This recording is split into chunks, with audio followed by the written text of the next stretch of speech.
Kevin Smith thinks the Millennium Falcon will be destroyed in Episode 9.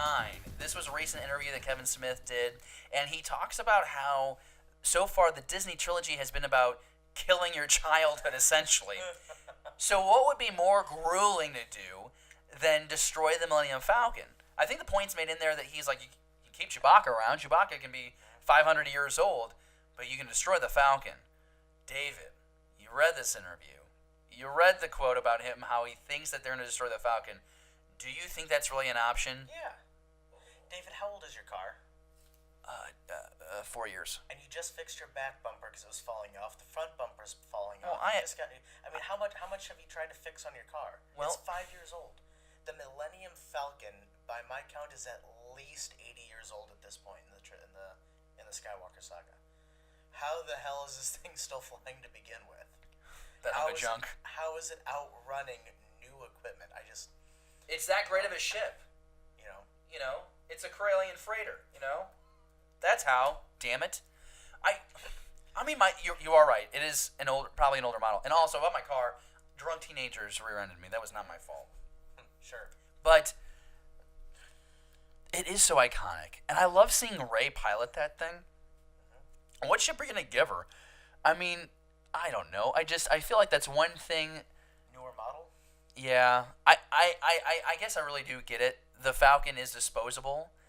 But, like, if that thing goes, I mean, that's really the end of the original trilogy, because you already know that we're probably going to get a funeral scene, or it's just going to be alluded to, Leia's dead in Episode 9. So all that's really going to remain is going to be C-3PO, R2-D2, and the Falcon.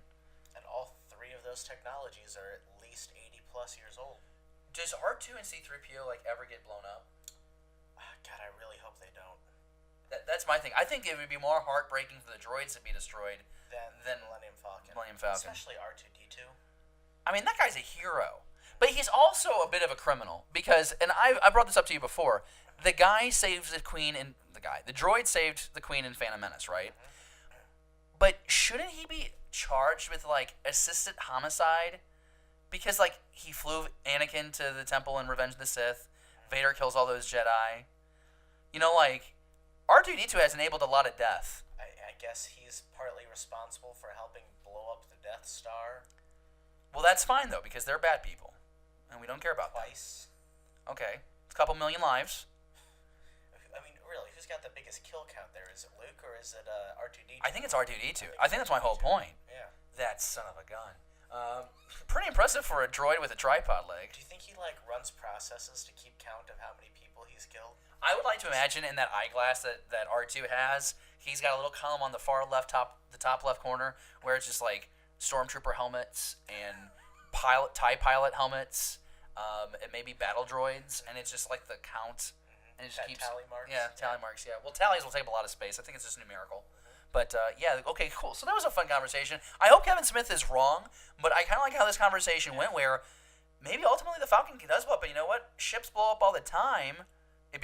But just don't kill off our droids. So we stashed that, right? Or we blasted the Falcon's gonna blow up? Blast it up, so blow up the Falcon. Okay, so you stashed that it's gonna blow up at 9. Yeah. Okay. All right. I'm gonna blast it. I think it's gonna stick around. I think it's just gonna keep being passed on through the generations. I wanted Luke's lightsaber to be passed around through the generations. We all know how that went.